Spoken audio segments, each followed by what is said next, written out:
Hello, everybody. Welcome to Intermediate Accounting 17th edition, Keith's video walkthrough for exercise 1518. The intermediate accounting authors for the textbook I'm using are Don Kiso, Jerry Weingant, and Terry Warfield. John Wiley and Sons Wiley has generously allowed me to share these solutions with my students and others on YouTube. So I want to thank them for allowing me to do this. The questions used in this presentation are copyright 2019 by John Wiley and Sons. All rights are reserved for educational purposes only. The video may not be distributed or redistributed without the express permission of Wiley. The solution presentation is copyright 2019 to 2021 by Bennett Tchaikovsky. All rights are reserved. The opinions contained within this presentation are those of Bennett Tchaikovsky and not the authors of the textbook or Wiley, or any of my employers or where I serve as a board member. Okay, so let's go ahead and take a look at exercise 1518. So this will be fun. I've never done this question before. So practice makes perfect, right? Okay, so we have over here, Encleves Company reported the following amounts of the stockholders' equity section of its December 31st, 2029 balance sheet. So basically we have over here, we have preferred stock. Basically we have common stock, $5 par. We have over here additional paid-in capital, common stock, retained earnings. And what we can kind of do with this is kind of have fun with it. And we'll kind of do it like a chart like this. And we'll see how this works out. Okay, so my beginning balances, right? So my ending balances on 12/31/19, which basically becomes 1/1/20, is going to be 200,000. Common stock at par is 100,000. Additional paid-in capital common stock is 125. My retained earnings is 450. And so my total should get us over here to 875,000. Okay, so this is going to be 1/1/20. Okay, let's go ahead and take a look. So Cleves took part in the following transactions considering shareholders' equity. Paid the annual 2019 $10 per share dividend on preferred stock and a $2 per share dividend on common stock. These dividends have been declared on December 31st, 2019. Okay, so this, believe it or not, that's going to have actually, okay, so to do the journal entries, right? So right over here, so the amount of the cash, I just want to check something real quick. Okay, so when they declared the dividends on the preferred and common stock in 2019, right? How do you go through and handle dividends, right? There's three different dates. There is the date of declaration, which is when we're going through and declaring the dividend. At that point in time, it's going to trigger the liability. There's then the date of record, right? What is the date of record? That is for somebody called our transfer agent. Our transfer agent is going to be the one who determines who is holding the shares on which date. That is just for administrative purposes only. And then there's the date of payment. So from an accounting perspective, we are only concerned with the date of, basically the date of declaration and then the date of payment. So if we assume that these maybe happen on 12/1/19, basically over here for the preferred shares, we'd have dividends, preferred dividends. Okay. Now, in terms of the computation of preferred dividends, how do we do that? It's going to be 2,000 times 10. Where did I get that number? If you take 10% times the $100 par, this is going to be 10 times 2,000 shares issued is going to get you to the 20,000. Okay, now, and then we'd have dividends, preferred, dividends payable of 20,000. The second part over here is we're going to have a $2 per share dividend on common stock. So again, this is not what the question is asking, but I really want to make sure that you understand how we record a dividend declaration. So this would happen on 12/31/19. So over here, dividends, common. This is going to be 20,000 shares, issued shares, right? We don't care about the authorized. It's how many are actually being held by outside investors or that are not owned by the company. So this over here is going to be 20,000 shares issued at $2 per share. Okay, and then this is going to be dividends payable to record preferred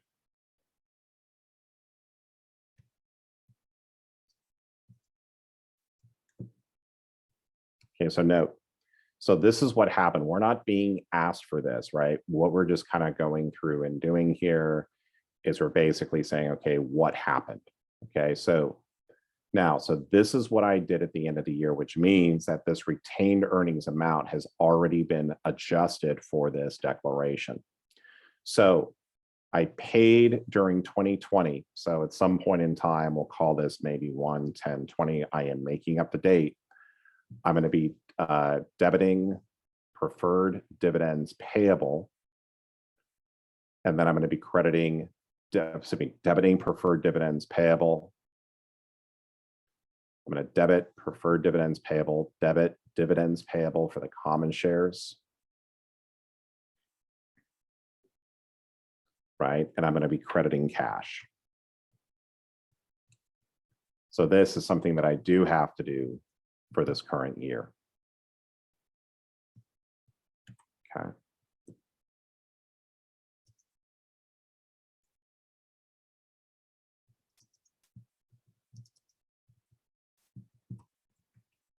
Okay. So, so for this one right here, right? So this is how we go through and report it. Now, what's interesting is that as a result of this payment here for transaction one, this isn't impacting anything, right? Because what's going to impact retained earnings is when I declared it in the previous year. So with transaction one, it's not going to be any impact here. So there's really going to be no impact with result to any of these. So let's go ahead and look at the next one. I purchased 1,700 shares of my own outstanding common stock for $40 per share. I use the cost method. Okay. So right over here, basically we'll say transaction two. I'm going to debit treasury stock. Basically over here, I'm going to debit treasury stock for 1,700 times 40. I'm going to credit cash for 1,700 times 40.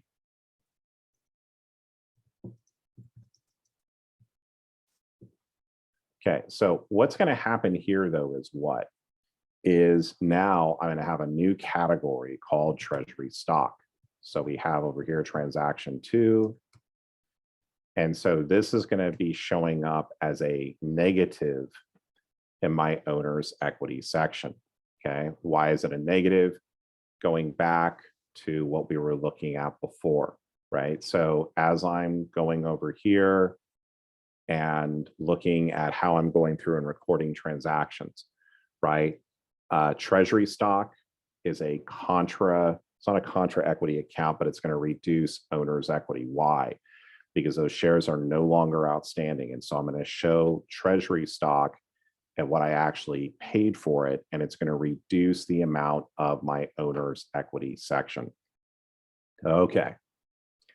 So right over here, so for my transaction two, this is going to be showing up as a negative 68 grand. Okay, so you don't have to do it this way. It's just the way that I'm choosing to do it for this particular question. Okay, so purchase 1,700 my own shares at $40 per share. Boom. Reissued 700 treasury shares for land valued at 30,000 bucks.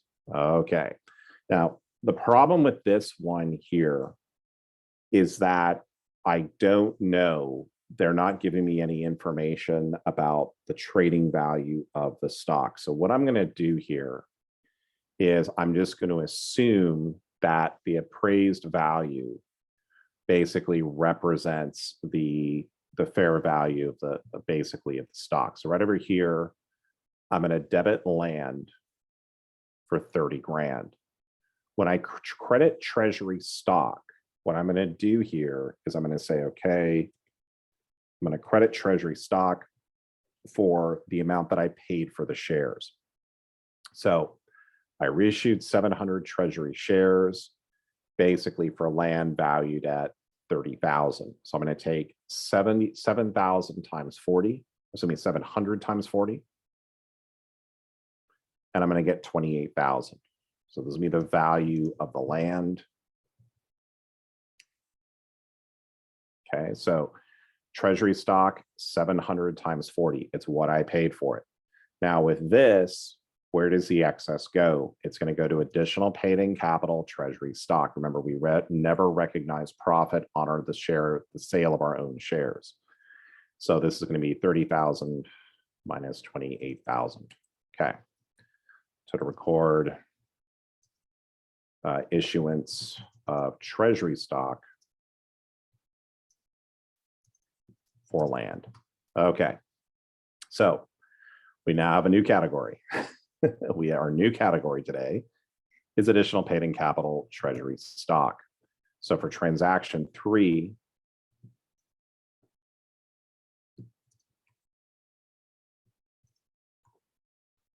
right here, my Treasury stock, so this was a debit, my Treasury stock is actually increasing by 28,000. My additional paid-in capital on my Treasury stock is increasing by 2,000. Okay. So that is my journal entry for number 3. Okay, I issued 500 shares of preferred stock at 105 per share. Okay, so over here for cash. Okay, so I issued 500 shares at 105. So I got 52,500. Okay, I'm going to be crediting preferred stock at par. My par value of my preferred shares is at 100. So my par value is going to be 500 shares times 100. I'm going to get 50,000, and I'm going to credit additional paid-in capital preferred stock, which will be the difference between these two.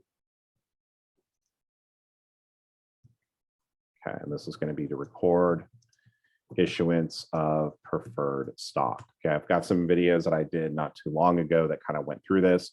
When I'm issuing preferred stock, when I'm issuing whatever I issue shares, I'm always going to be initially recording the first amount to par. The difference is going to be going to additional paid-in capital.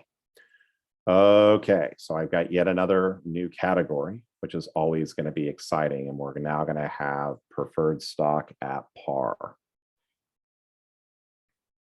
Excuse me, additional paid-in capital preferred stock. This will be my last video for today. All right, transaction 4.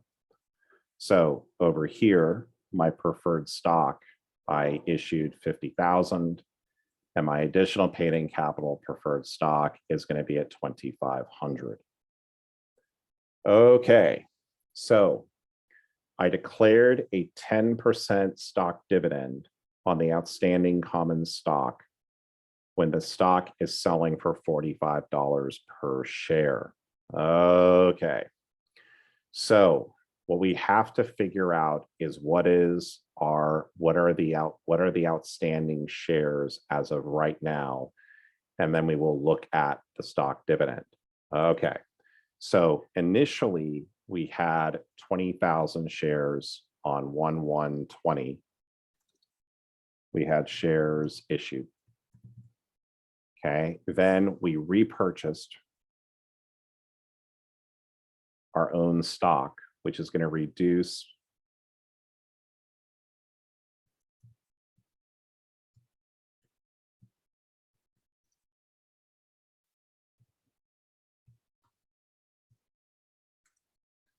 Okay, so we did a repurchase of our own shares. And so this is going to, the first repurchase, this is just going to reduce our shares outstanding by 1,700, right? So this was basically transaction 2. So we reduce this by 1,700 shares. That's right over here. So our shares issued don't change, but our shares outstanding are now 1,700 less, right? Because, and again, go look at the depot, right? It shows as a reduction over here, Treasury stock. When you see the difference between issued and outstanding, those are Treasury shares. Okay, so, but then we resold the Treasury shares. Doesn't have an impact on issue, but we're going now from 18.3 and we're increasing that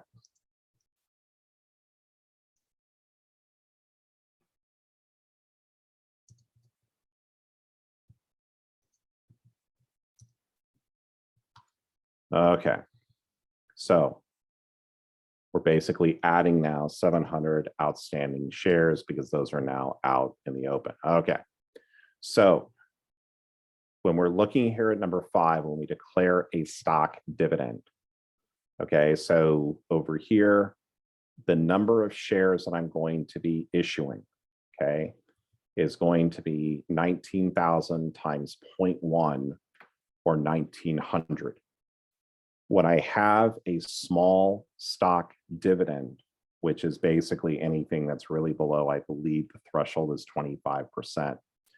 If it's a small stock dividend, right, I'm basically going to record it at the market value.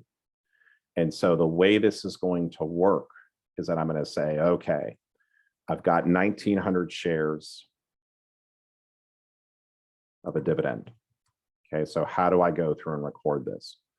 Well, in terms of my date, okay, so I'm going to go, we're going to record here is going to be retained earnings, basically, and this is going to be common, or basically for the stock dividend, okay? Now, when we remember our retained earnings account, what happens with retained earnings? Remember, it's beginning retained earnings plus net income minus dividends equals ending retained earnings. That's how that works, right? Retained earnings is our owner's equity account. So over here, when I have a stock dividend, it's ultimately going to be closed out to retained earnings. So I'm going to debit retained earnings. Retained earnings is part of the owner's equity. I show a decrease with that to a debit. So over here, I'm going to take 1,900 shares. I'm going to multiply that by $45 per share. I'm going to get 85,500. Now, when I go through and I'm doing the declaration of the stock dividend, right? So right over here, it says we declared it, basically declared the stock dividend. What I'm then going to do is I'm going to say common stock at par. So actually, this is, let me take that back. This is common stock dividend distributable. Okay, how do I figure that out? It is going to be the 1,900 shares times the $5 par value per share.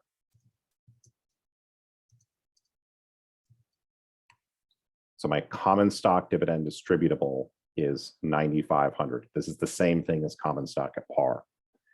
I credit additional paid-in capital common stock for the difference, or over here, it's going to be for 76,000. Okay. And to record common stock, to record declaration of common stock, a stock dividend. Okay. So let's recap this, right? So the first thing we had to do when we're dealing with a stock dividend is that we essentially have to go through and look at how many shares do we actually have outstanding. And let me say something from a practical perspective. If I repurchase shares as a corporation and now I'm just issuing more shares, I don't know if that really makes sense. But I really don't see, it's not very frequent when you see a stock dividend, because it's kind of like, I've seen it a few times, but it's not a good sign. So it's something that you're really giving something, you're giving more shares to the existing shareholders, but it really doesn't, I don't get it. Okay. But anyways, so I have 19,000 shares outstanding. Where did we get that from? We started with 20. I repurchased 1,700. I then reissued 700 of those. So I have 19,000 outstanding. I then do a 10% stock dividend. So over here, I now have 1,900 shares. So how much do I record retained earnings by? Does it mean 1,900 times the fair market value of the stock, which it's telling us 45 per share. I credit common stock dividend distributable for 9,500 or 1,900 shares at 5. And then the rest is going to go to additional paid in capital common stock. So let's go through and take a look at this. So for transaction 5, okay, so what's being impacted? Okay, so my retained earnings is going down by 85.5. My common stock dividend distributable, this is a liability. So we're just going to leave that alone for the moment. And then over here, we're going to be showing additional paid in capital common stock. So this is going to be my transaction 5. And we're just going to take this and we're going to move this down.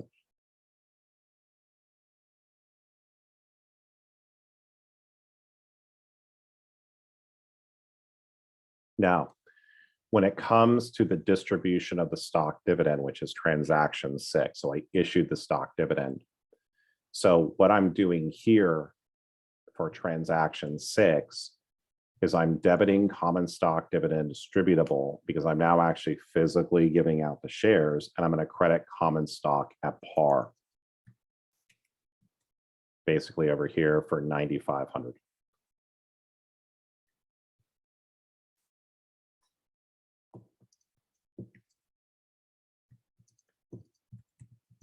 Okay. So what I do here is for transaction 6. So here my common stock at par is now going to finally be increasing by 9,500. Again, this is not meant to balance. This is just how we're going to be going through and looking at our total, our total equity here. Okay, that's number 6. Number 7. Oh, and look, we did the journal entry before, so this will hopefully make us, hopefully help us out. Okay, so what I showed you at the very beginning of this video, which is a long time ago in a galaxy far, far away, is that we declare the annual 2020 $10 per share dividend on preferred stock. And then the $2 iShares is be a little bit different. And then we declare the $2 per share dividend on common stock. These dividends are payable in 2021. Okay, this is going to be fun. I love accounting questions. Yes, they're exciting. Okay, so as I go through and I look at this here, I know that this is going to be the formatting that we're going to be using to go through and record our transactions, right? So I'm debiting preferred dividends, I'm crediting preferred dividends payable, debiting dividends, crediting dividends payable, right? But I got to figure out how much now, or how many shares do I now have outstanding? So, wow, this is really messed up. So how many shares do I now have outstanding? Well, let's do common shares first. So for common, right, I had over here,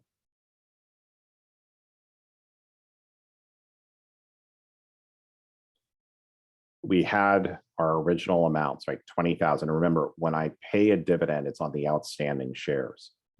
So over here, I had a repurchase, went down to 18.3, then to 19,000. But then from the stock dividend, right, what happened? The stock dividend increased my outstanding shares by 1,900. So now my shares outstanding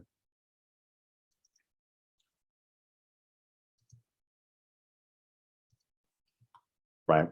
So my shares outstanding are going to be 20,900 as a result of the stock dividend. So when I'm paying, when it says over here, it's like, okay, $2 per share dividend on common stock. So now over here, what I'm going to do is I'm going to say over here, okay, like my dividends, this is going to be a debit for 20,900 times 2. And I'm going to have credit over here to dividends payable. So this is 20,900 shares outstanding times $2 per share dividend. Okay. Now, for the preferred, it's going to be a little bit easier, right? Why is that? Well, with the preferred shares, we actually issued some more. So I started with 2,000 preferred shares. And then on this transaction 4, I issued another 500 shares. So over here, so my preferred shares,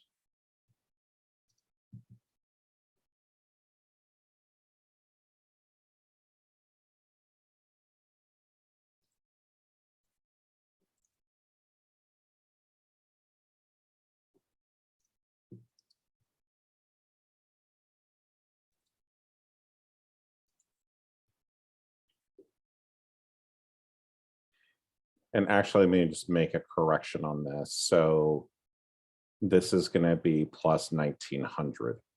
So my shares issued went up by 1,900 because when I issued the stock dividend, that's what happened. The issued would change on that. So let's go back down here. So now my issued and outstanding preferred shares are now going to be 2,500. So when I go over here and pay the preferred dividend, it's going to be, this is going to be 2,500 preferred shares times the $100 par at 10%.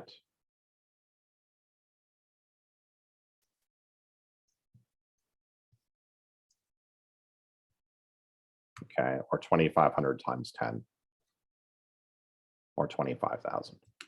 Okay. Wow, that's a lot. So let's take a step back on that again. When I pay dividends, it's based on the shares outstanding. I had 20,900 shares outstanding. Why is it 20,900 and not 21,900? Is because I would not pay a dividend to myself, right? What's the difference of these? It's 1,000 treasury shares, right? The other thing just to make clear is when I issue the shares as a result of the stock dividend, that's going to increase my shares issued. For my preferred shares, I had 20,000 shares. I issued another 500 under transaction 4. So now this is going to be 2,500 shares at 10. And so that's how I'm going to be getting those values right over there. Okay, so let's see how transaction 7 impacted us. Okay, so when I pay a dividend, right, this is basically going to be reducing. So let's say transaction 7 common, transaction 7 preferred. So when I declare a dividend, this is going to be reducing my retained earnings by the appropriate amount, which is going to be over here. I've got 25,000 and then 41,800.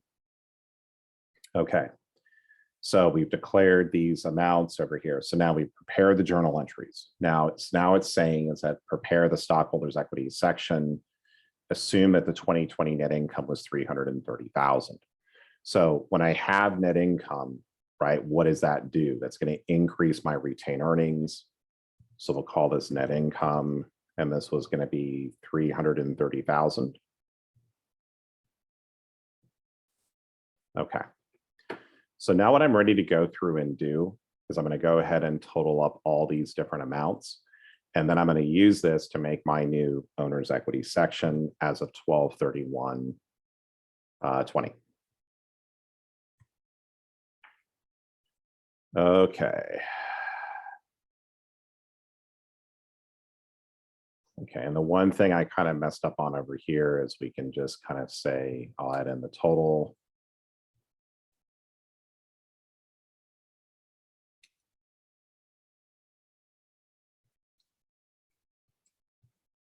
Okay, and if I add these up along this way over here, I should get to the same amount. Perfect. Okay. So now for my owner's equity section, right? So I would have over here, what's the name of the company? Encleves Company.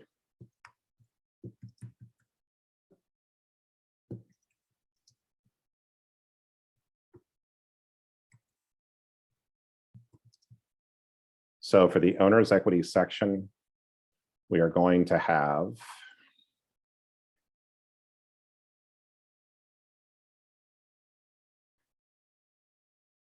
we're going to have preferred stock, additional paid-in capital, preferred stock, common stock, par, additional paid-in capital, common stock, treasury stock, additional paid-in capital, treasury stock, retain earnings. So right over here, we've got 250, 2,500. Common stock at par is 109.5. Additional paid-in capital common stock is 201. So treasury stock, this is going to show as a negative amount. Now, again, if we were going through over here and looking at this, this is typically going to be shown last so that when you're going through and, I'm not a huge, when it comes to formatting financials, I'm more concerned with you just kind of learning the concept, but technically you would probably want to put this treasury stock at the bottom. But again, it's just, we'll go to other publicly traded companies to see how they did it. So my total owner's equity is going to be over here at